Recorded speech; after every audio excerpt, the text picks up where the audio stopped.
Hello mga mamshi! Welcome to my vlog!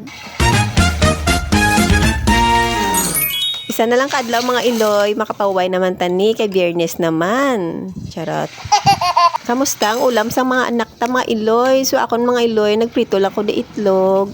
Tapos maprito ko din ng chicken joy. So kung hindi isa awas Bombay, pinirito naman mga iloy. So hindi ta kalikaw mga iloy sa mantika. So sige na lang mga iloy. Kaya kabalugid ko mga iloy. Malipay naman mga anakis, kay chicken joy naman. So, paborito, gina sa mga bata.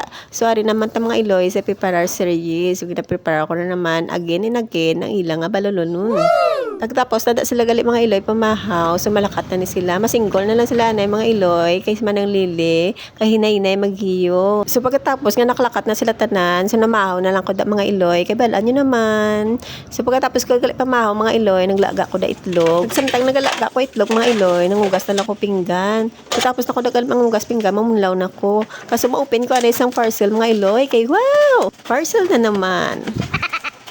Para niya sa ako niya kusina mga iloy ha. Wala na ko kapagwapa mga iloy. Hindi na ko kabakal sa ako pagwapa. So buong cravings ko nga makagamit ko sa balay. So wala ko dagalaan ay mga iloy na pamunlaw pinggan. Kaya mo ni siya gani ako milutangan ho. Sangin mulawan ko nga pinggan. So amo ni sa ako naging order mga iloy. So kanami siya mga iloy. Kaya kung mamunlaw ko dili ko ubutang mga pinggan. So madrain na sa mga iloy. Kag mag-drain na sa lababo ang iya tubig. So ara sa mga iloy ho. Lantawad nyo kano kanami. At tapos kung dagan mga hugas mga iloy. Ginabakit ko na ni itlog yung laga ko kay maluto ko gani subong chapsoy. Wow, mga chapsoy ko mga iloy. Kay akon mga bata mga iloy, nag-request akon mga iloy nga lutuan ko chapsoy kay may nutrition man ang ilang eskwelahan. Wow, ako pa yung gipaluto nila mga iloy. Sana all. Yun.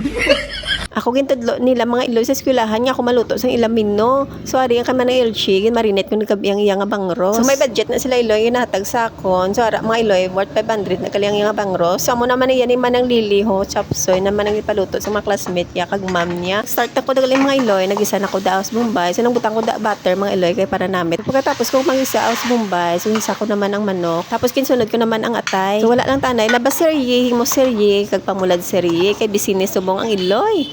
So pagkatapos nga nagmala na ang manok mga iloy nagisa na mayo. So nagbutang ko dagali patis mga iloy. So hindi ko dagali mga iloy magbutang oyster sauce. So patis na randa kag pepper ginbutang ko mga iloy kay may nag-request nga hindi lang pubutangan sang oyster sauce. Tapos mga iloy, ginbutang ko na da ang karot, sayote kang bagyuben. Amo ni mga iloy ginuuna ko kay mga tig-ani sila. So ginpapukalan ko lang ni mga iloy 1 minute. Kag nagbutang ko dagali nor cubes mga iloy. So gintunaw ko na siya sa tubig. So pagkatapos mga iloy, ginpapukalan ko na sa 1 minute. So pagkatapos ng 1 minute, ginbutang ko naman ang mais kag repolyo kag pidada mga iloy. So lapit na ta sa final mga iloy. So ginbutang ko na dang itlog kag nagbutang ko dagali cornstarch kag gintunaw ko sa tubig kay para maglapuyot.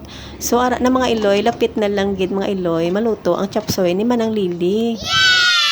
So pagkatapos ang pila ka tuig naluto naman gid ang chapsoy ni Manang Lili. So pagkatapos ko luto ng mino ni Manang Lili, so diri naman ta sa mino ni Manang LG. So nagwagi ko daya mga iloy dalwasi kay kadalag ko sang iya mga bangros. So fast forward na mga iloy, luto na gali ang mino ni Manang LG. So wala ko na nabidyoan ang pagluto sang mino kay kabalo naman kamo kung paano pritohon kay ang agsik sa mantika galino pa diya sa guya ko. Tapos nako dagali mga iloy prito sa mangros. So amo naman na sabong ang natapos ko nga lulutuon sa Adi in My Life ko. So hindi. So pagkatapos naligo na lang ko da ingaga mga iloy kay manog 11 na. Kaya dapat mag 11 ato na ko to sa senior high. So gabi ay na kami digali ni Manong Laki. Sa Manong Laki gali akong driver, bata ko nga gwapo. So ari na. So timing man nga nagabantay nagali sa Manang LG.